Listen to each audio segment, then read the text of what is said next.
Aujourd'hui, nous retrouvons la voix militante de Dominique Besson-Soubou.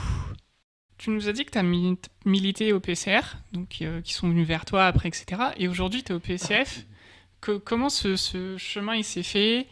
Est-ce que c'était volontaire de toi, une fois que le PCR était fini, de passer au PCF ? Comment ça s'est passé de dire moi je milite au PCR, donc du coup forcément je vais au PCF après ? Eh oui, c'est ça. C'était une suite logique. Même si effectivement les relations, la manière dont j'avais été formée, pour reprendre ton expression, ou ma manière de réagir par rapport aux événements, par moments il y avait quand même un fossé entre PCF et PCR. Mais c'est dans tous les partis. Dans tous les partis, entre les militants ultramarins et les militants hexagonaux, c'est pas parce que c'est le PC qu'il y a des divergences. Alors, il y a des divergences qui sont liées à l'histoire. Bon, ça, peut-être on oublie. Mais sur le concret, sur le quotidien et l'actuel, il y a aussi des divergences. Un seul exemple. Et ça, c'était transversal, c'était vraiment pour tous les partis. Les Outre-mer, on a demandé, de gauche, les parlementaires de gauche, ça s'était fait au Sénat, ça s'était refait à l'Assemblée. On se dit, il faut que le pouvoir d'achat des ultramarins augmente. On ne peut pas continuer à avoir un taux de pauvreté qui dépasse les 40% à La Réunion. Ce n'est pas possible. Donc, on veut bien faire tomber les prix, quoique, bon, voilà. Mais il faut augmenter les salaires et les revenus et les prestations. Donc, on voudrait qu'ils soient indexés sur le coût de la vie. Tous les partis, tous. On dit, c'est pas possible. C'est pas possible. Ça va... alors, le mot rupture d'égalité, c'était sorti récemment par le gouvernement. Parce qu'on était en rupture d'égalité si on faisait ça. Mais ça fait combien d'années qu'on subit cette rupture d'égalité dans les Outre-mer ? Mais la conception de se dire qu'il faudrait adapter le SMIC, les minima sociaux et les dotations, les DGF, les dotations aux collectivités, sur le coût de la vie, c'est pas forcément... Maintenant, ça commence à être entré dans les têtes. Mais il a fallu 10 ans de discussion. Et puis avant, c'était le cas aussi quand même. Donc on revient en arrière pour retourner... C'était le cas. Bien sûr qu'il y a une différenciation de rémunération. C'est ce qu'on appelle la surrémunération pour les fonctionnaires. Il a fallu attendre 1990 pour que le SMIC réunionnais soit aligné sur le SMIC des Antilles. Et 88, 91 pour que les SMIC des ultramarins soient alignés sur le SMIC français. Jusqu'en 88, le SMIC réunionnais était en dessous du SMIC antillais, qui était inférieur au SMIC... Donc ça veut dire qu'avant, il n'y avait pas du tout cette taxation qu'on avait en métropole, et non plus les SMIC, ils n'étaient pas alignés sur ceux de la métropole non plus. Non. Et là où il y a une forte injustice, qui fait partie aussi des choses qui m'ont profondément choquée, c'est que d'un côté, l'État français reconnaît que la vie est chère dans les Outre-mer, puisqu'il paye ses fonctionnaires 20, 30, 40, 70% quand il y avait des CRS. 70% en plus pour nous casser la gueule. Bon. Mais s'il le reconnaît pour les fonctionnaires, pourquoi ils ne le reconnaissent pas pour les salariés du BTP, pour... Alors, bien sûr, après, on nous dit, oui, la concurrence, il nous faut être compétitif. De la part des entreprises, c'est ce qu'on entend toujours.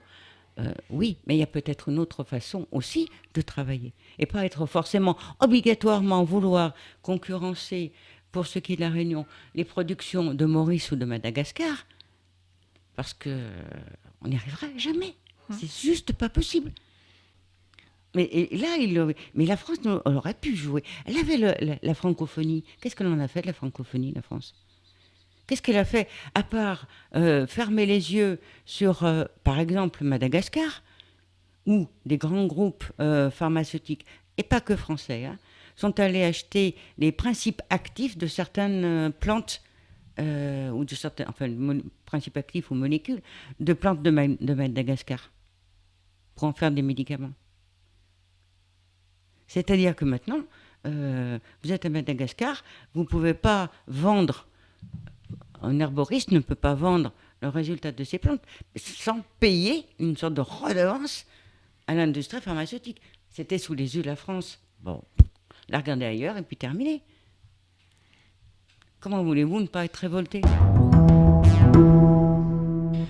Quelle est ta position aujourd'hui par rapport à la position du PSF en général, en fait, ou de dire ce qui te révolte ou tes revendications?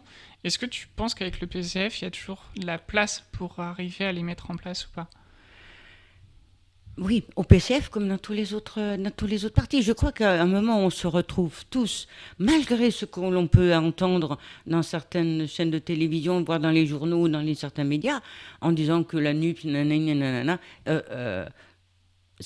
moi, j'en ai pas du tout, mais alors pas du tout, cette impression quand je suis de l'autre côté. C'est-à-dire en travaillant avec, je travaille avec les collaborateurs de gens du PS, de LFI, bon, puisque mon sénateur, mon député travaille pour LFI, mais avec, il y a les communistes. Dans le groupe GDR, ils sont très nombreux d'être des ultramarins, avec le groupe Lyot. Moi, ça, avec les gens avec lesquels je travaille un petit peu le moins, et pour cause, c'est ELV, les Verts, parce qu'ils n'ont pas de député ultramarin. Néanmoins, ils viennent effectivement nous voir. Donc, je dirais que la possibilité de travailler ensemble, elle existe réellement. Et quelque part, là, pour répondre un peu plus par une anecdote à ta question, quand on parlait d'autonomie, de plus de responsabilité, je ne veux pas dire d'indépendance, mais même plus d'autonomie dans les relations pour les Outre-mer avec la France hexagonale, certaines personnes au PCF faisaient des bandes de 50 cm, quand ce n'était pas 1,20 m. L'année dernière, donc en 2022, à la fête de l'UMA, sur le stand du Conseil national du PCF, débat sur les Outre-mer et sur l'autonomie des Outre-mer. Ça veut dire qu'en l'espace de quelques années, les vieux qui avaient... Enfin, je suis méchante en disant ça. Certaines personnes avec des idées qui étaient très arrêtées, qui étaient campées sur leur position, ont commencé à se rendre compte qu'effectivement, on ne pouvait pas avoir qu'une vision unique et hexagonale. Et ça a évolué. Et moi, j'en suis très contente. Et cette position d'autonomie et de ce travail, cette réflexion sur comment nouer un nouveau rapport entre l'Hexagone et les Outre-mer, c'est constant. C'est dans tous les partis. Et on ne dit plus métropole. Maintenant, on a réussi quand même à faire dire hexagone, la métropole faisant forcément référence à l'esclavage. Tu as parlé un peu de révolte, etc. Mais s'il y avait un élément aujourd'hui que tu devais retenir parmi tous ceux que tu as cités, est-ce qu'il y en a un en particulier que tu retiendrais? Parmi tout ce que j'ai vécu, non. Non, parce que c'est comme comment dire, y a quelque chose qui se passe. Le feu, c'est comme un feu. Voilà, c'est comme un feu. Le feu, à un moment, il commence à vaciller et on lui remet une bûche. Et ça repart, et ça rejaillit. Chaque fois qu'il y a pas une baisse de démotivation, parce que, bon, même si on a le droit, hein, on est par moments démotivé, mais à chaque fois un élément nouveau qui fait que c'est reparti, je repars au quart de tour. C'est ça qui te motive un peu au quotidien ou régulièrement à militer, finalement, à toujours être debout et à... Je pense que tant que je garderai cette capacité à m'insurger contre certains éléments, je ne vieillirai pas. Pardon? Je ne vieillirai pas. Oui, parce que... Ou moins vite, peut-être. Ça peut arriver de voir des militants ou autres, de dire, mais en fait, ou même des gens qui militent pas, d'être complètement dégoûtés du système politique et d'être en mode, de toute façon, c'est tous des pourris, etc. Oui, bien sûr, tout le monde a le droit de dire... bon, je dis aussi, hein, tous des pourris. Bon, c'est Macron et les autres. Mais, on ne milite pas tous de la même façon. On ne peut pas tous militer de la même façon. On ne peut pas tous avoir forcément des compétences. Tout le monde n'a pas lu Marx. Et alors, c'est pas ceux qui, c'est pas le fait d'avoir lu Marx, de connaître ce que c'est que le taux tendanciel, la baisse du taux tendanciel, la baisse tendancielle des taux de profit. Ouf. Euh, c'est pas ça. Il y a des gens qui auront qui seront, comment dirais-je, euh, peu formés à la lecture, mais qui sont des gens que l'on peut mobiliser tout le temps et qui se continueront à se battre et à s'insurger contre, par exemple, la fermeture du bureau de poste des Rottes. Parce que c'est quelque chose qui les touche. Et avec des arguments. Dire, mais on ne peut pas faire ça, ça va tuer le quartier. C'est-à-dire que même s'ils n'ont pas lu et avoir une culture politique, une formation politique, il y a un instinct qui le fait, c'est je dirais un grand mot, l'intérêt collectif. Et il y a des gens comme ça. Mais aujourd'hui, pour toi, c'est quoi l'intérêt collectif? Enfin, parce que on voit où on a tendance à dire, mais tout le monde aussi vit pour soi, etc. Et pourquoi on n'a plus d'intérêt collectif? Je ne pense pas que l'intérêt collectif soit rappelé.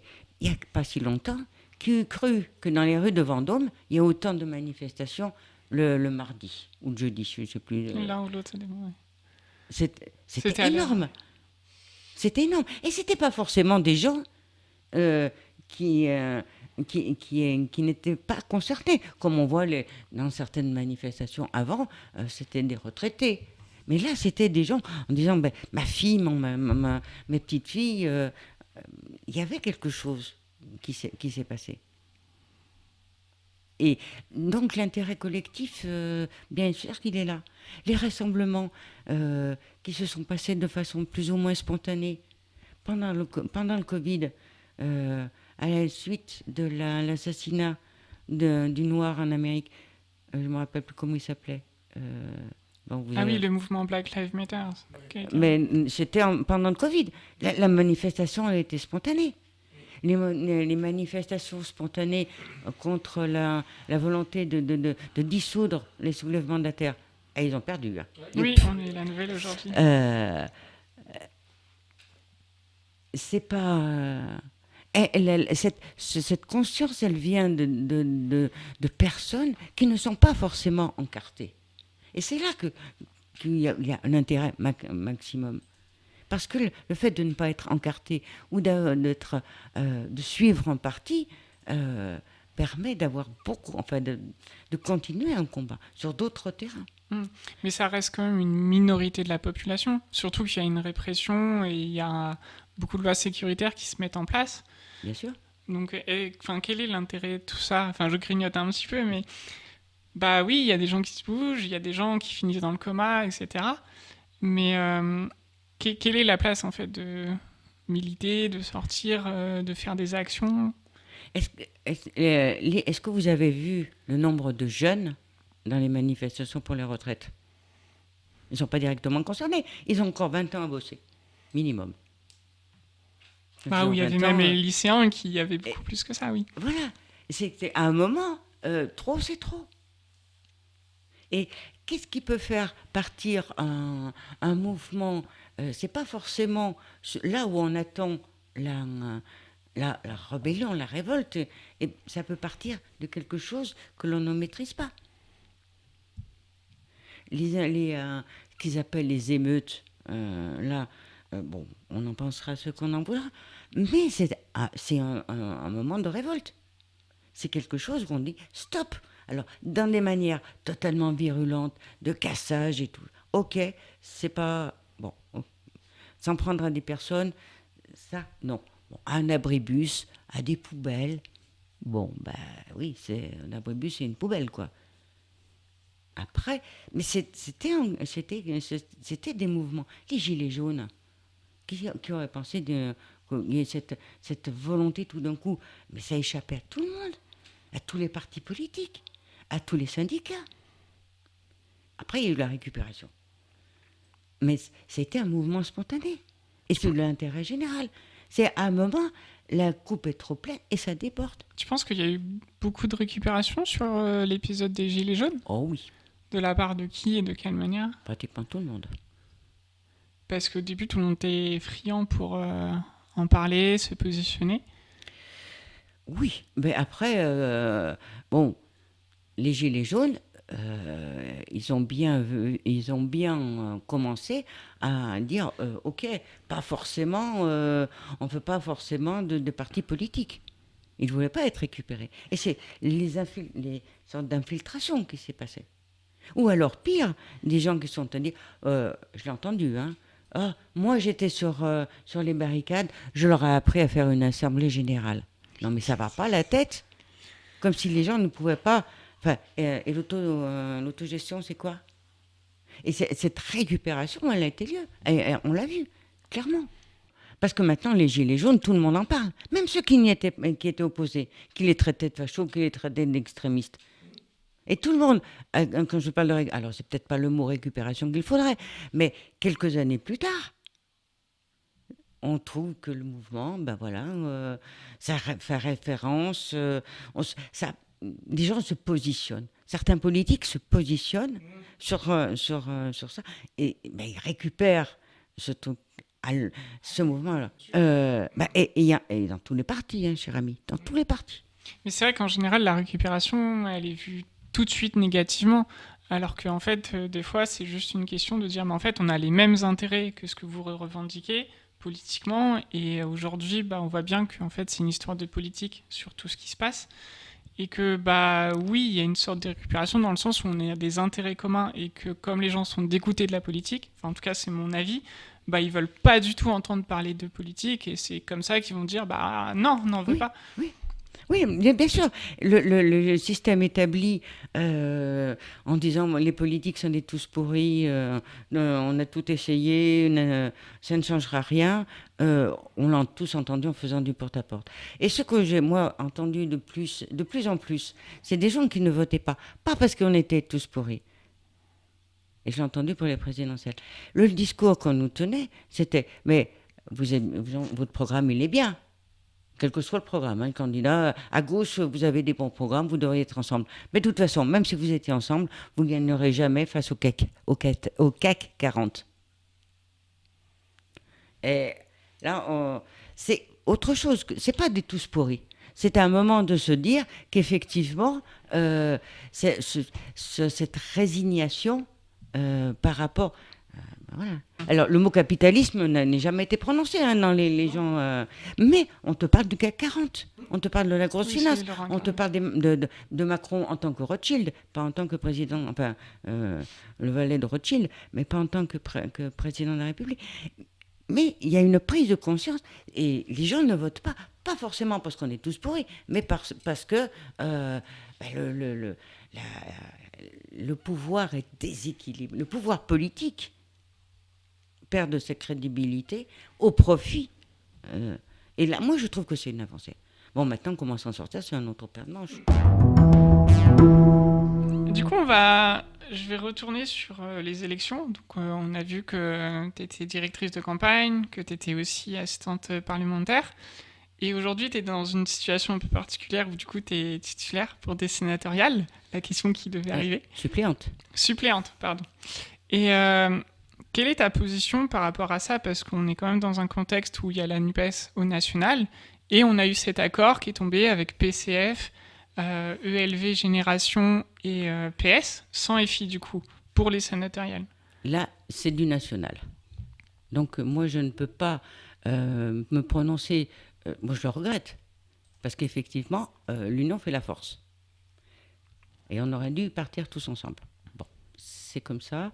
Je ne sais pas ce que LFI va faire, mais on verra. Mais il y a quelque chose, moi, quand même, qui m'a absolument... je n'ai pas fait beaucoup de rencontres officielles pour les sénatoriales. Dans les rencontres officieuses que j'ai eu un élu, conseiller municipal, d'une ville dont je tairai le nom, qui m'a dit... Ah ben de toute façon, il y a une élue socialiste que j'aime bien, Karine Morin, donc je voterai pour elle. Ben oui, mon petit camarade, mais il y a 2 postes de sénateur, donc il faut voter 2 fois. un élu, un conseiller municipal délégué pour voter, donc un grand électeur impliqué dans la vie politique, qui nous dit ah ben non mais mon choix il est fait. Ben oui non mais c'est deux. Et comme il n'a toujours pas compris, il a dit oui mais après il faudrait vous désister pour Karine. Non, mon petit camarade, non. Deux postes, c'est deux postes. Surtout que vous allez faire un vote groupé. Tu sais, tu peux grouper tes votes pour que du coup ils aient juste à voter une fois au lieu de deux. Non, on vote deux fois puisqu'il y a deux postes. Il y a un certain nombre de binômes, donc forcément un titulaire et forcément un suppléant, ou une ou un, c'est mitigé, mais les grands électeurs, on vote deux fois. Ce que j'ai vu, je crois, c'est pas si ancien, parce que je crois que ça date de 2016, où en fait, en tant que grand électeur, dans les départements où tu as deux votes à faire, et ben, tu peux dire, bon bah moi par exemple, je suis candidat X et il y a un autre candidate Y, et ben j'ai le droit de grouper mes votes. Donc c'est-à-dire que les gens ils vont voter pour un vote groupé au lieu de faire deux votes différents. C'est un détail sur le système du vote. C'est vraiment qu'un détail. C'est vraiment qu'un détail. Après, c'est de la procédure. On va passer toute la journée au tribunal. Je crois que ça se passe au tribunal à Blois. Voilà. Mais bon, il y a deux postes. Bon, donc, il y a deux binômes, pas deux personnes. Et contrairement à ce que la droite commence à affirmer gentiment, la carte politique, elle a changé depuis les dernières municipales. C'est-à-dire que le Loir-et-Cher, qui était jusque-là une terre centriste et de droite, ne l'est plus autant. Regardez les résultats des dernières élections municipales ou des élections partielles. Ça bouge. Et tu dis que ça bouge dans le sens... À gauche. Ok. C'est vrai qu'au sénatorial, je me souviens, il y avait un groupe d'hiver gauche, et ils sont arrivés troisième, il me semble, si je ne me trompe pas. Je n'ai pas les chiffres en tête. Pour l'instant, on a fini la profession de foi. On travaille sur les rendez-vous avec les maires ou les grands électeurs. Après, je vais regarder ça. Okay. Mais du coup, ça veut quand même dire que malgré l'accord national, bah, vous faites un peu campagne de votre côté en dehors du PS, qui sont partis bien avant. Oui, mais on se retrouve, hein, forcément. Enfin, je veux dire, ce sont deux campagnes séparées, mais les divergences politiques, elles ne sont pas là. Et on n'est pas en concurrence avec eux. On est de la gauche. Si LFI vient, on sera trois. Et là, il y aura un choix que les électeurs feront. Mais on n'est pas en concurrence. C'est pas du tout une concurrence. Nos adversaires, c'est pas eux. Mais tu penses pas que si la FI vient, d'une certaine manière, les votes ils seront trop séparés et du coup il y aura moins de votes pour les deux binômes de gauche? C'est le risque. Hein. C'est le risque. C'est pas forcément le risque quand on fait un scrutin de liste. Parce que partir séparé quand on est un scrutin de liste, parfois, vaut mieux partir séparé et se retrouver au deuxième tour. Mais c'est pas le cas quand ce sont des binômes. Quand il y a une liste, oui, c'est possible. Et des fois, ça marche. Oui, ce qui n'est absolument pas le cas de notre département. Est-ce qu'il y a un événement en particulier que tu retiens de l'histoire? Alors, d'un côté, ce qui a changé ma vision des choses, c'est ce que j'ai dit au début, la rencontre avec le PCR et Vergès. Ce qui aura changé l'humanité telle que dans ces dernières années, c'est Internet. C'est tout ce qui est nouvelle technologie, l'intelligence artificielle, c'est tout ça. C'était une vraie révolution, comme il y a eu la révolution industrielle. Et je pense qu'on n'en est qu'au début de ce que toutes les possibilités offertes. L'intelligence artificielle, c'est quelque chose qui fait peur aux gens. Est-ce qu'il y a un personnage que tu retiens de l'histoire? Qui m'aura marqué, moi je vous l'ai dit, Paul Vergès. Paul Vergès. Et est-ce que du coup, tu peux un peu plus parler de pourquoi il t'a marqué, parce qu'on en a parlé très rapidement, mais si tu veux citer des anecdotes, par exemple. Alors, la première fois que je suis rentrée dans le bureau de Paul Vergès, à la région, il y avait une immense carte du monde. Et on voit comment le méridien qui est bien aligné. Là. Et la carte du monde mettait la Réunion au milieu du truc. C'est une carte qui avait été faite par un illustrateur de la Réunion. Et il avait fait la même chose, l'illustrateur, en mettant la Guyane, en mettant les Antilles. Donc, alors je sais, c'est qu'anecdotique, mais ça positionne effectivement la manière de voir les choses. Comme certains de mes collègues ont travaillé sur une carte des Outre-mer à l'échelle de la France, quoi. Enfin, c'est pas les petits confitis que l'on voit dans les trucs de météo des Outre-mer. Voilà. Superposer la superficie de la Guyane sur la France, et vous verrez, il ne restera pas grand-chose qui déborde. Mais c'est ça. Enfin, c'est que peut-être anecdotique, mais c'est cette vision-là, en fait, de façon schématique, peut-être caricaturale, mais ça donne à voir autrement. Paul Vergès, c'est ça que je voulais vérifier, il a pas mal, lui, milité sur la partie anticolonialiste, finalement.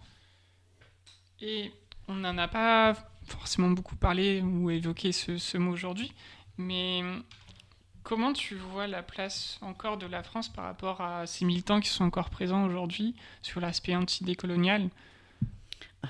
Vaste question. Je vais répondre un petit peu à l'envers. L'économie des Outre-mer, elle est encore une économie colonialiste et colonialisée. Et depuis, je dirais 1946, avec la départementalisation, mais avant 1848, où il y a eu l'abolition de l'esclavage, où on en pensait que les rapports économiques allaient un petit peu changer. Même en 1946, avec la loi dite de départementalisation, il y a eu des avantages qui ont été au niveau développement, qui a été un petit peu plus grand sur les Outre-mer. Mais les rapports sont toujours entre les Outre-mer et l'Hexagone. Nous voulons en finir avec la situation coloniale de notre pays. Nous voulons en finir avec le sous-développement.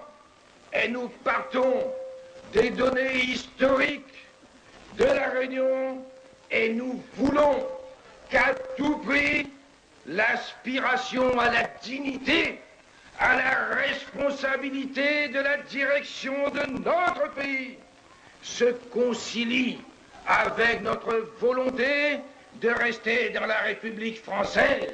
C'est cela l'autonomie.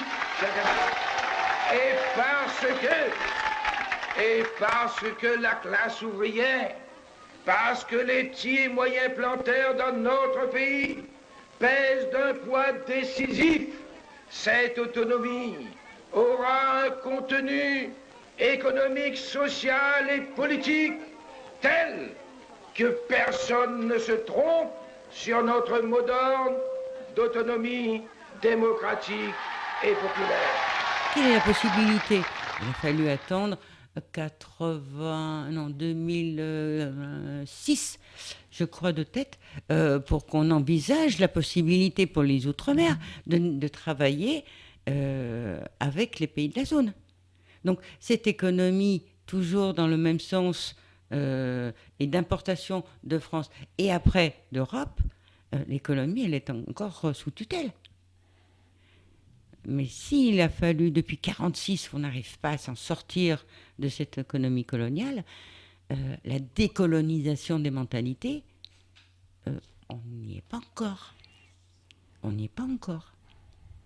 Que ce soit du côté du colonisateur, et l'État français, je vous ai donné suffisamment d'exemples pour le voir, mais aussi du côté des ultramarins. On va aller sur une question que tu n'avais pas sur ta liste. Est-ce que tu es plutôt chat ou chien ? Chat. Très bien. Si on passe à la question suivante, citoyen et citoyenne, pour toi, ça représente quoi aujourd'hui ? L'humanité. L'humanité par rapport à... C'est tout le monde. On est tous des citoyens. C'est fait appel à la notion de liberté d'expression. Alors là, effectivement, c'est totalement différent. Mais le fait d'être citoyen, ça veut dire appartenir à un ensemble de personnes, à une communauté. Et la communauté, ouais. Bien sûr qu'on n'a pas tous les mêmes droits. Bien sûr qu'on n'a pas tous les mêmes possibilités. Mais c'est malheureux. Mais à l'intérieur même de nos territoires. On n'a pas tous le même accès aux études, on n'a pas tous le même accès au logement, on n'a pas tous accès à l'électricité, à l'eau, à tout. Donc on est tous citoyens. Mais voilà. Après, les gens qui disent la société civile, si c'est un petit peu le but caché de ta question, ça me gêne beaucoup d'entendre parler de société civile.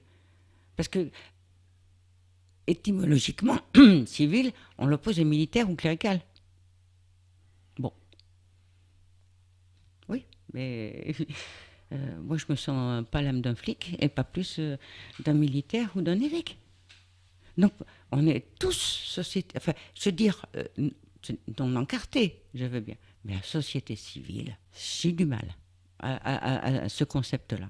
Parce que je vous dis, ça fait trop. Ça voudrait dire, et si on continue leur logique, ça voudrait dire qu'il y a une société politique. Ça veut dire qu'on ghettoise quelque chose qui n'a pas à être ghettoisé. Est-ce qu'il y a au moins 2 conseils que tu aimerais à des gens qui aimeraient militer aujourd'hui? De suivre leur instinct. De ne pas se dire je ne peux pas militer parce que je n'ai pas les compétences, parce que je n'ai pas été formée, parce que j'ai des difficultés avec la lecture, parce que je suis handicapée, parce que je vis dans une ruralité, parce que pour tout un tas de raisons, les gens se disent je ne veux pas forcément militer. La cause, il n'y a pas de petite cause. C'est faux de dire qu'il y a des petites causes. Ceux qui, je sais pas, les gens qui militent par exemple à la SPA ou pour les droits des animaux, pourquoi ils auraient moins de reconnaissance que ceux qui militeraient pour les droits humains ou l'abolition de la peine de mort ou le droit à l'IVG? Non, il n'y a pas qu'une seule société. Il n'y a pas un seul mot. Il y a plein de possibilités de se battre pour des choses qui vous paraissent injustes. C'est le sentiment, peut-être ce qui anime le militant, enfin celui qui voudrait militer, dès qu'il a le sentiment de vivre une injustice, de voir une injustice ou de la subir, oui, c'est le fait déjà de la dénoncer et d'en parler, c'est comme le début du début de l'acte militant. Est-ce que tu peux conseiller un livre pour les personnes qui nous écoutent? Non. Franchement, non, parce qu'il y en a tellement. C'est tellement vaste. Tu peux en dire plusieurs. Ça dépend ce qui est. Par rapport à ce que je viens de dire, je ne pourrais pas dire, bon, il faut lire Marx. Parce qu'il y a des gens qui peuvent très bien militer pour une cause, par exemple la cause animale. On peut trouver des éléments de Marx. Mais si on n'a pas lu Marx, on peut quand même militer pour une cause animale. Donc, c'est de dire un livre comme ça à conseiller à des militants dont la diversité est extrême, ça serait très réducteur. Et si on pose la question autrement et qu'on prendrait un livre qui t'a marqué, toi? Là, la question, elle est totalement différente. Bon, allez, je reviens, c'est Du Nil au monde. Paul Vergès. Oui, parce que c'est un peu des discussions avec lui quand je travaillais pour lui, et c'est ça. Où il avait vu, bien avant tout le monde, depuis des années, qu'il y avait la conjonction de 3 événements mondiaux qui allaient impacter la Réunion et les Outre-mer. C'était les changements climatiques, et ça fait 20 ans qu'il en parle, enfin il en a parlé depuis 20 ans. Et qu'il en était conscient de ce qui allait se passer. La mondialisation de l'économie, ça c'était quelque chose qui lui tenait aussi très à cœur. Et puis la progression démographique, la qualité de la progression démographique, avec des effets totalement différents sur les Outre-mer. La Martinique a perdu énormément de population. La Martinique, dans 10 ans, sera le département le plus vieux de France, en termes d'âge. Hein. De l'âge de la population, s'entend. Hein, pas de... voilà. Ils font comment les Martiniquais, ils essayent de faire revenir des gens que l'État français avait fait partir. Hein. Le Bumidum, c'était aller chez Bernier, aller à la PHP, dans les postes, dans les campagnes. Et les horreurs, après, je vous parle des Outre-mer. Mais le retour, qu'il y a d'un retour au pays natal, bon, d'accord, mais quand on a vécu, les jeunes qui ont vu qui sont les petits-enfants de ceux qui sont partis avec le Bumidum, se disent, on y est. Mais je ne suis pas sûre qu'ils retrouvent, s'ils vont en Martinique, qu'ils retrouvent l'image ou le vécu dont les parents parlaient. Je vous conseille Glisson, Fanon et tout le bazar. Et ils l'ont bien expliqué pour d'autres situations. Donc, c'était comment arriver à reconstruire un pays. Alors, je sais que ça choque encore beaucoup, et dans tous les partis politiques, hein, quand les ultramarins parlent de nos pays. C'est... voilà. Comment reconstruire ces pays-là avec la population. Une population qui fait défaut. C'est flagrant pour la Martinique. La Guadeloupe, ça n'est pas très loin, mais derrière d'autres pays, d'autres îles, c'est la Réunion qui n'a pas fini sa transition démographique. Mayotte n'a pas fini cette transition démographique. Et quelles que soient les raisons pour lesquelles, hein, c'est pas simplement un mouvement de population entre les Comores et Mayotte. La Guyane, c'est pas une île, je l'accorde, mais la progression démographique, elle va aussi bouger. Ça, c'est des phénomènes qui se produisent une fois dans l'humanité. Hein. L'humanité n'a pas fini non plus cette transition démographique. C'est-à-dire que quand il y a des gens qui vous disent oui, l'Afrique, l'Afrique n'a pas fini sa transition démographique. C'est-à-dire qu'il va falloir, et c'est pas moi qui le dis, hein, c'est l'INED, Institut national des études démographiques. Ça va changer la face du monde. De façon lente, hein, bien sûr, mais ça va la changer. On a le regard braqué sur l'Inde, sur la Chine. Bien sûr, c'est des pays émergents. Mais il n'y a pas que. Donc cette question démographique, oui, elle est importante. La question des changements climatiques, là aussi. Qui en France sait qu'il y a un village qui va être déplacé à Saint-Pierre-et-Miquelon parce qu'il aura déjà les pieds dans l'eau et quand ça ne va pas être aux genoux. C'est une réalité qu'ils vivent. Qu'est-ce que fait le gouvernement français ? Ça fait des années qu'à Saint-Pierre-et-Miquelon, on dit attention, nous ça ne va pas bien du tout. Hein. Mon gouvernement, il regarde ailleurs. Ça fait des années. Ça fait des années que Paul Vergès dit attention, la montée des eaux de mer à La Réunion, toutes les nappes phréatiques, avec la porosité des sols et tout, elles vont être impactées elles vont devenir salées, les nappes phréatiques. Vous regardez alors ça fait très carte postale, hein. Vous regardez ce qu'on appelle les fils à eau. C'est des arbres sur les bords de mer. Regardez, hein, les racines, elles sont en l'air. On voit les racines. Donc ça veut dire qu'il y a eu quelque chose quand même. Mais économiquement, prenez Maurice. Il vivait sur quoi, Maurice ? Il y avait trois et ils s'en sortent quand même. Il vivait sur 3 secteurs économiques. Il y avait le textile, démantèlement de l'accord multifibre, boum. Ils avaient eu l'intelligence de faire venir des personnes venant des pays de leur peuplement, c'est-à-dire de l'Inde ou de la Chine. Donc c'est eux qui ont fait, je sais c'est horrible, hein, qui étaient des immigrés en quelque sorte. C'est eux qui sont partis, ils sont retournés chez eux, ce qui fait que la population, c'est horrible, comme ils appellent ça à Maurice, ils appellent ça la population générale. C'est-à-dire ce que nous on dirait les créoles, quoi. La population générale, c'est le thème mauricien. Donc ils ont vécu ce démantèlement, mais ils ont pu arriver à endiguer une spirale descendante parce qu'ils ont ils n'ont pas connu le chômage massif. La canne, boum, allez, accord de l'Europe, baisse du coût, des taux de rendement, et deuxième pilier qui tombe. Là, c'est un petit peu moins facile. Troisième pilier, c'est le tourisme. Regardez les cartes postales de Maurice. Dans 10 ans, on en reparle. Et ça ne sera plus du tout la même configuration. Qu'est-ce que va devenir Maurice ?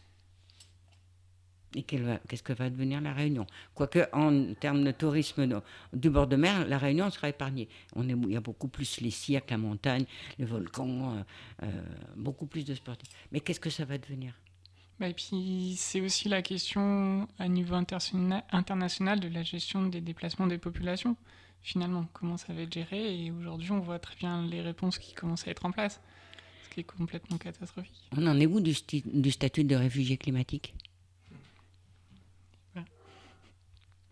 C'est l'Angleterre, je crois, ou je sais plus quel pays, qui a fait un paquebot entier pour dire, en fait, tous les réfugiés, on va les mettre sur ce bateau, et c'est tout. Du coup, pour éviter, en fait, qu'ils viennent sur le territoire, etc. Et on leur laissera juste des papiers pour qu'ils viennent du paquebot sur le territoire pour travailler ou des choses comme ça. Alors, ce n'est pas forcément que les réfugiés climatiques, c'est l'ensemble des réfugiés. Cool. Mais la question des réfugiés climatiques, puisqu'on était sur la question du climat, elle n'est toujours pas réglée. Mais ça urge là. Mais comme toute la partie climatique, ça urge. Il y a vraiment une urgence. Mais ça, allez, on continue à faire rentrer des paquebots à Venise. Oui, pour éviter. Ah, c'est très bien, hein. Mais on nous dit, vous avec votre Fiat Punto au gasoil, là, il ne faut pas rouler. Non, mais...